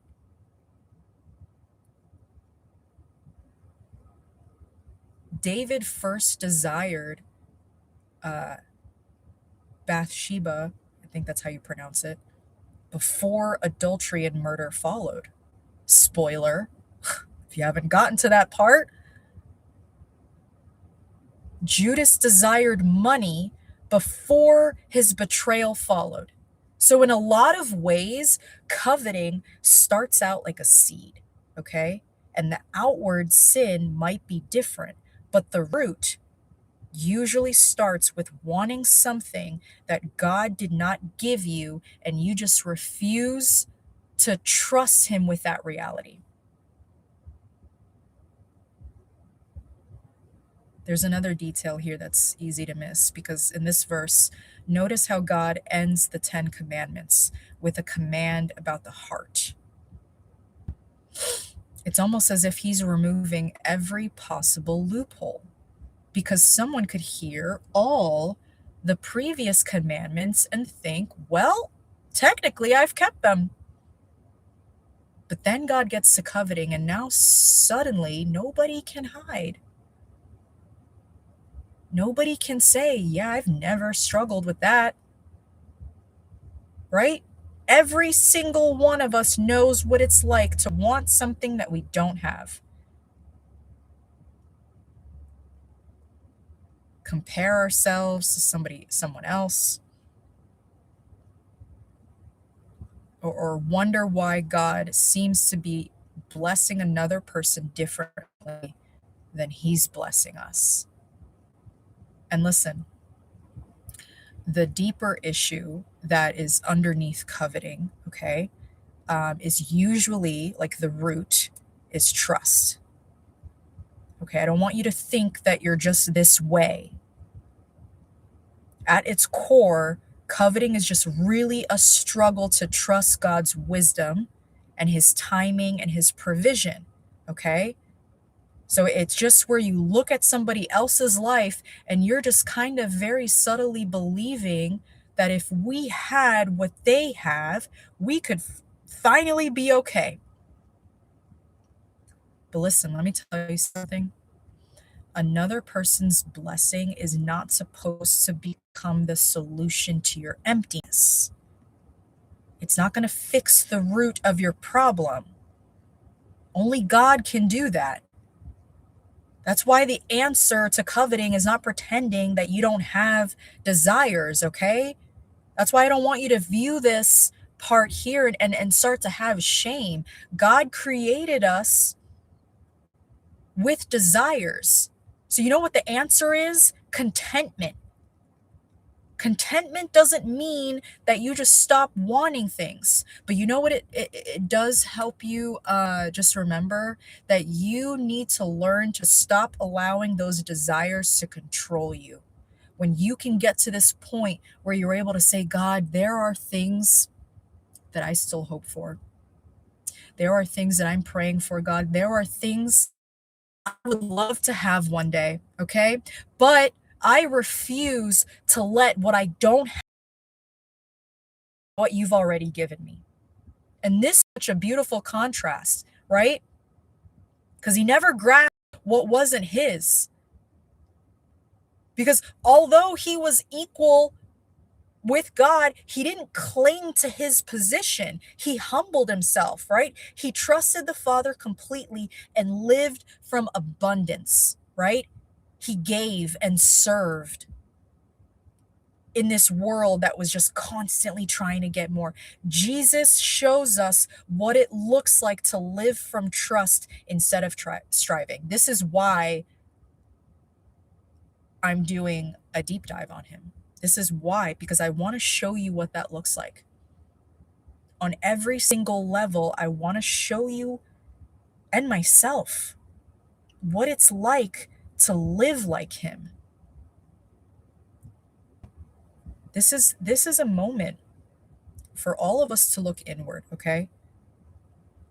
Is there an area of your life where your comparison is just so much louder than your gratitude? You know, is there a place where for whatever reason somebody else's blessing distracted you from what God's doing in your life? It's okay if it is. I get it. You're living in a time where it's just so different than it was before. So if that is something that you're working on, type that in the chat. I trust you, or I'm learning to trust you. Okay? It's okay if every desire that you have doesn't just instantly disappear, but work on getting to this place where you can choose desires back into God's hands instead of letting it control your heart.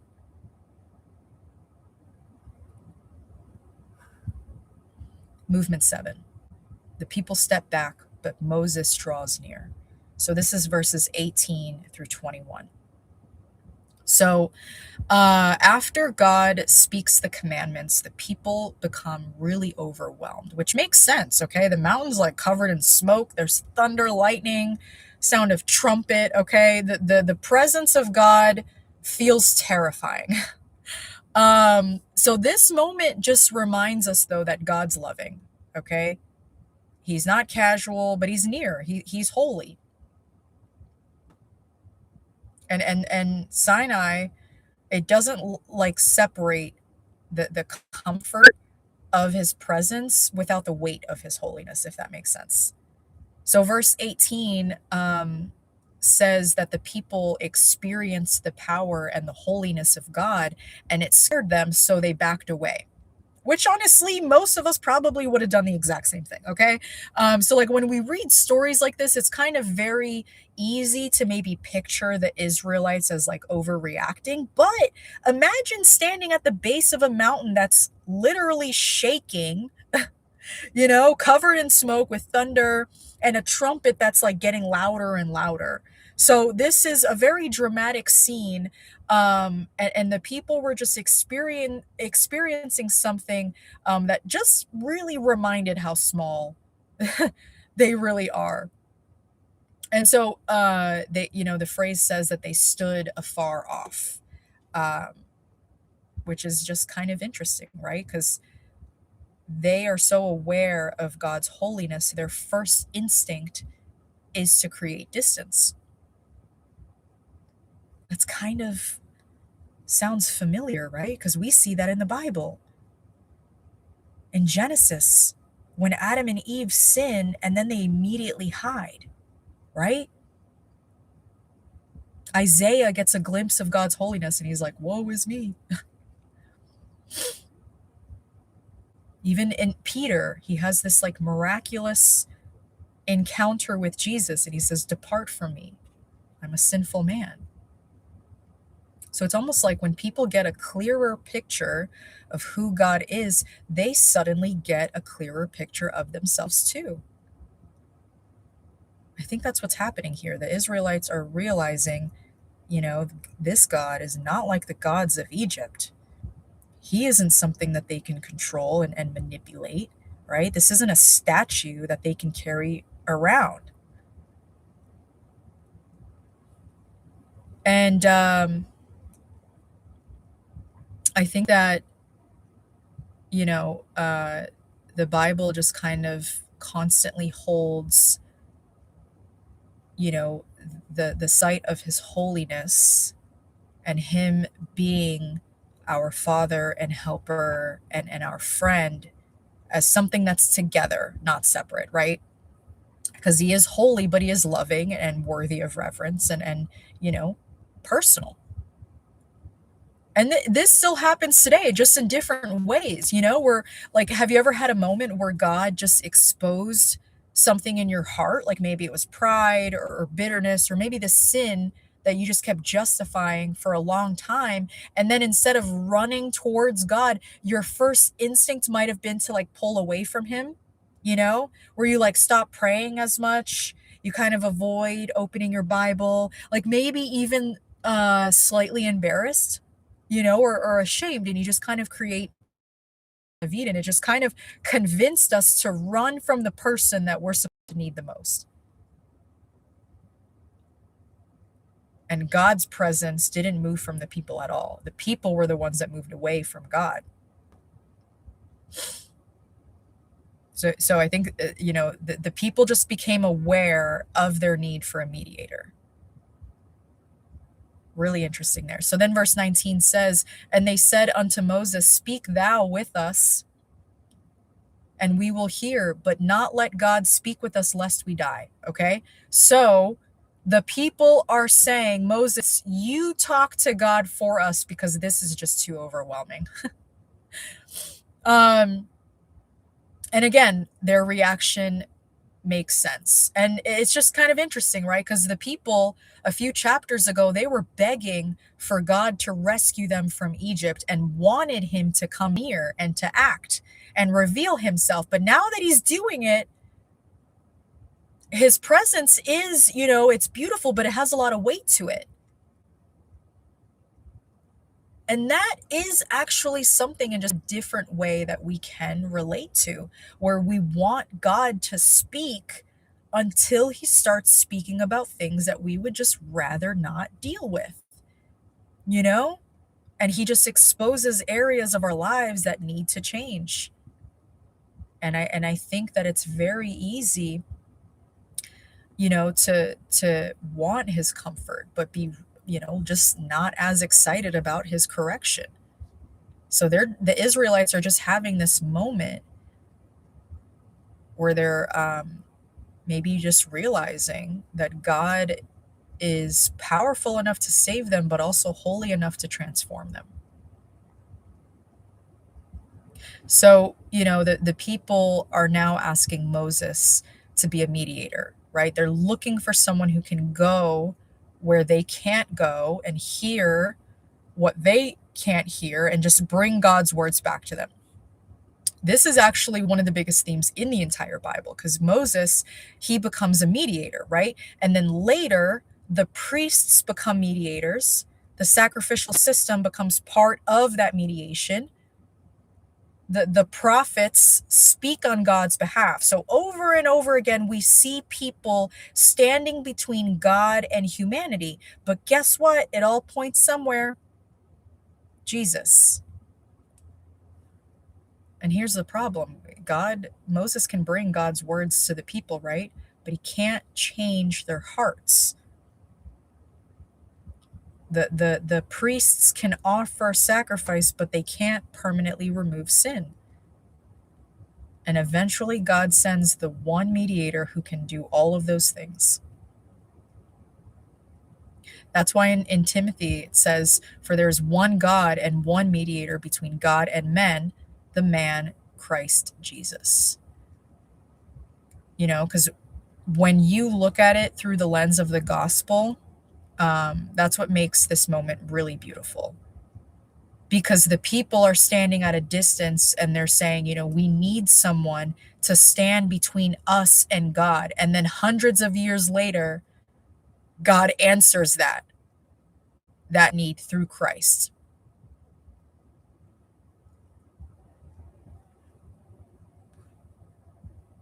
Think about the areas of your life where you've been keeping God at a distance because his presence just feels a little bit uncomfortable or convicting or overwhelming. Where have you been relying on other people's relationship, with God instead of just cultivating your own? So then verse 20, Moses is saying, don't be terrified of God, but don't lose your reverence for him either. That's basically what that verse says, which is very interesting, right? Because it almost sounds like Moses is contradicting, because he says, fear not, but then in the same sentence, he talks about God's fear being before them. So it's kind of like, all right, what's going on?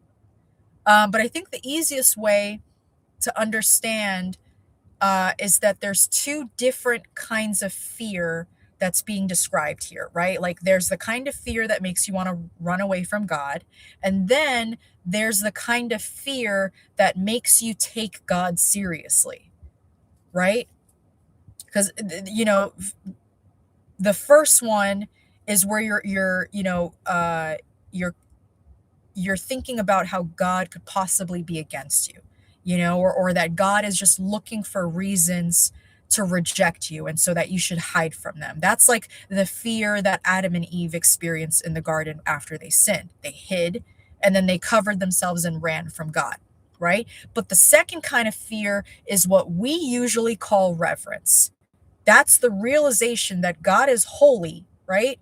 God is God and I'm not. And recognizing that his words matter and his commands and our choices matter. I think a good way to think about it is like the difference between being terrified of a parent, but also really deeply respecting a parent, Because like a healthy child, um, like doesn't obey because they're just constantly afraid that their parent is going to hurt them, right? They obey because they understand the authority, right? And the wisdom and just the position that the parent has in their life. That's the kind of relationship that's supposed to protect it. Exactly, a healthy fear. So this might be something that is kind of hard to understand because you might, treat fear as something that is entirely negative. So I think what Moses is saying here is that God, he's revealing his power so that they understand the weight of who they're dealing with. Okay. God doesn't want them to live in terror, but he also doesn't want them to, start thinking casual about sin. And that is something that, depending on how you grew up, could be a tension that you're still working on, right? Because some people do grow up viewing God as like a very harsh and angry and like impossible, to please, right? So they're living in constant fear that one mistake is going to make God abandon them and judge them. So it depends on how you were raised, right? In your household or in your church. But some people, on the other hand, they become so casual that they lose all their sense of reverence. And God is more of like a life coach than like the holy creator of the universe. And the Bible just gives us a God who's loving enough to draw us closer, but also, holy enough to be to have reverence. He is a God who invites relationship, but he's still a God. So, verse 21 says, "And the people stood afar off, and Moses drew near unto the thick darkness where God was." So the people basically stayed at a distance, and then Moses went closer to where God was. So that, they stand far, and then Moses goes into like the thick darkness. Like God is in the darkness here, not as evil, but like he's hidden, right? Like, so, more of like a mystery, I guess, like holy and just kind of overwhelming, beyond what they can control or like fully understand. And then Moses enters that space as the mediator.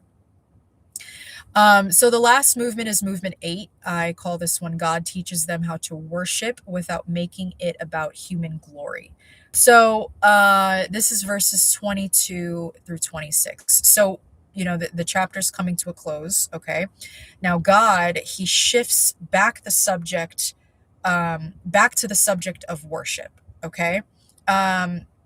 Which can kind of feel a little random because we've just spent all this time walking through the 10 commandments, but it does make sense because he told them, how to live, and now he's teaching them how to approach him, because the goal of the commandments is not behavior modification. He's not just trying to create, a nation that follows rules really well. He's trying to create people who know him and trust him and worship him. So then verse 23, it says, God is saying, don't try to mix me with idols, which is a really interesting, that little phrase, because the verse specifically says, ye shall not make with me gods of silver. And then it goes on until, gods of gold.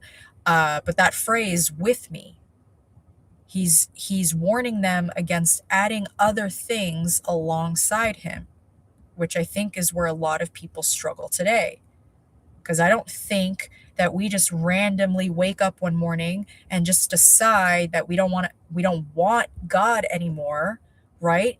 Instead, it's usually God plus something else, God plus control, God plus money, plus approval, plus a relationship. Whatever it is that we just convinced ourselves that we need in order to be okay.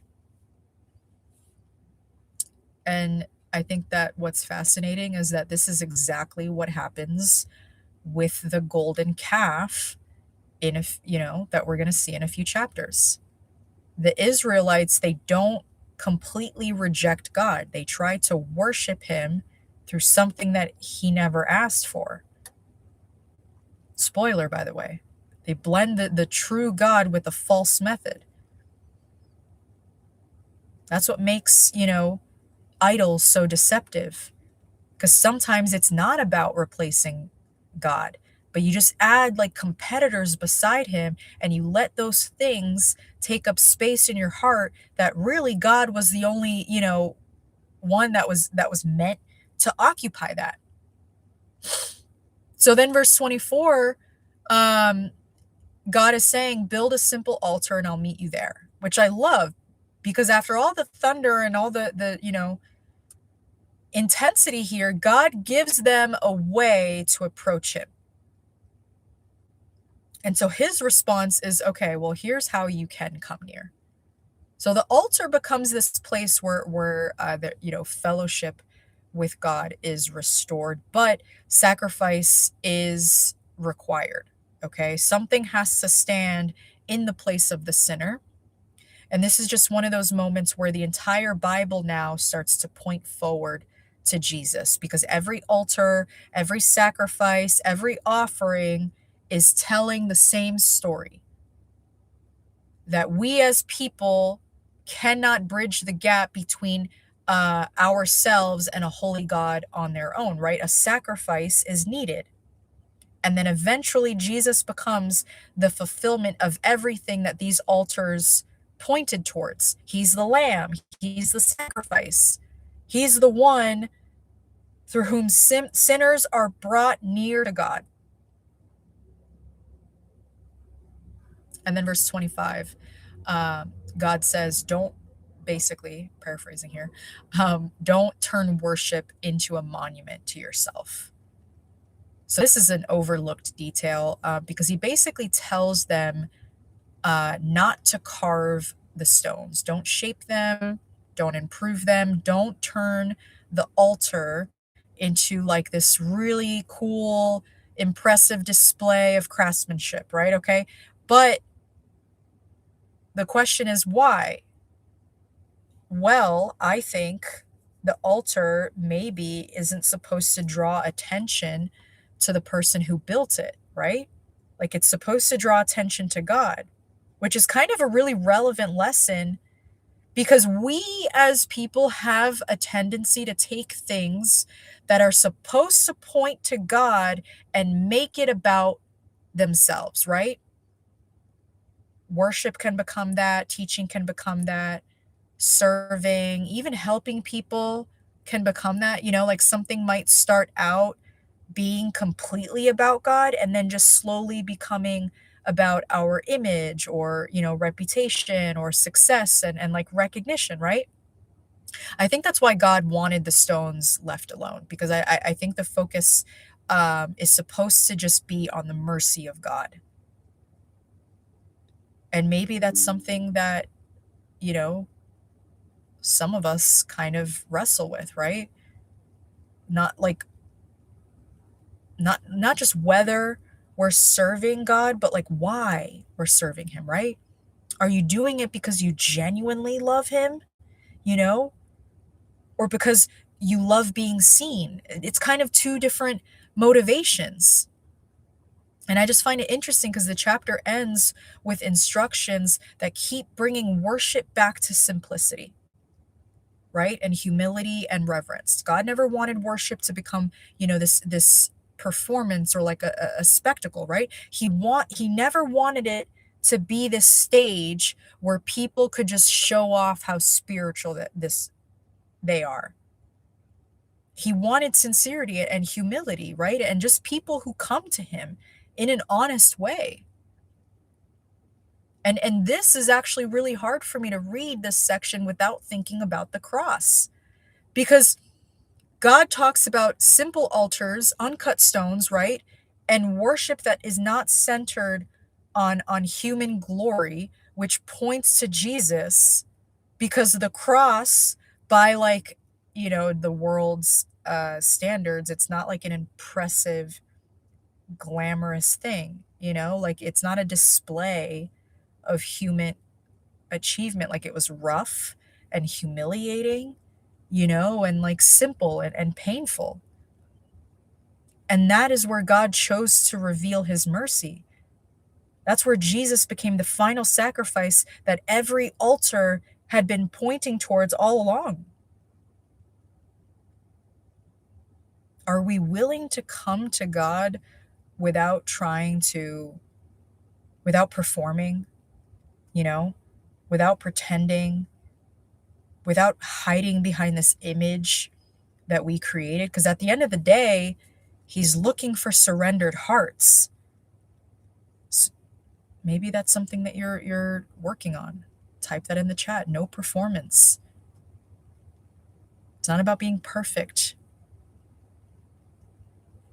Honest is what he's looking for, letting him meet us exactly where we are. Um, Listen, I think that people can read the 10 commandments and see a list of rules, but what I see is a picture of what freedom looks like. Remember who God is talking to. He's talking to people who just came out of slavery. For generations, Egypt shaped the way that they thought, worked, the way that they related to each other and viewed authority, how they viewed themselves. And now he's teaching them this completely different way to live. So in a sense, the 10 commandments, is God teaching former slaves, like, here's how to not think like a slave. Think about it. A slave takes what they can get because they just don't trust that they're going to be provided for. God says don't steal, and a slave, they live in survival mode and usually see people as threats or obstacles, right? God says don't murder. Slaves, they learn to chase security and whatever feels the safest. Don't have other gods before me. Their worth is tied to production. And the Sabbath. He's just undoing the mindset that is built inside of them. And I think that's why this chapter is still really relevant today, because we're not trying to leave Egypt, geographically, but we are trying to leave Egypt mentally. And God saves us in a moment, but the transformation that we're all just going through, it takes so much longer. Like, we're technically free, but we're still carrying all of our old fears, and we're loved by God, but we're still really struggling with insecurity and control and comparison and people pleasing, and bitterness or pride.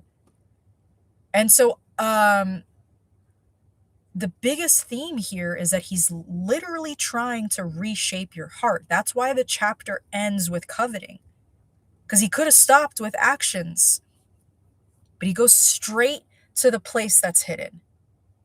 He wants all of their motives and desires and their trust, because he is absolutely after the part of us that just nobody else sees. So don't think about, oh, which commandment am I breaking today? Ask God where you're still thinking like Egypt. Ask him where you're still living from fear. What are you still trying to control that only he can control? Ask him, where are you still looking to other things to give you what ultimately he can give you? Because that's what God's doing here. I don't think he's trying to get Egypt out of his people. So, if this chapter spoke to you, maybe just ask God to reveal any area of your life where your old patterns and fears and just your old ways of thinking are competing with the freedom that He's trying to invite you to. Ask Him to continue to renew your mind and shape your heart into the kind of person that He's calling you to become. Tomorrow, we're going to be jumping into chapter 21. Um, this chapter starts to deal with laws and servants and like responsibility and just everyday situations with Israel's community. Okay. But those laws are important because now it's like, okay, well, what does it actually look like for God's people to live differently than the cultures that are around them? Because now we're going to start seeing God, and how He cares about like how other people are treated, how justice is handled, like how human dignity is protected. um so tomorrow is our last Bible study before the weekend, okay? And then Friday at 8 p.m. Eastern, we on YouTube only, we are going to be having our members only live for the Reading Yourself Through Scripture workshop. So we're going to be doing a deep dive on David, who's a very fascinating person in the Bible, because his story says a lot about calling and waiting and failure and repentance, and just what it looks like to have a heart that keeps returning to God even after you make really serious mistakes. So I think it's going to be a really incredible study. And I'd love for you to join us. So, really, guys, thank you so much for being here tonight. Like, I appreciate you. Have a great rest of your evening. God bless you guys. And I will see you tomorrow as we continue before the weekend. Thanks, guys. Have a good one.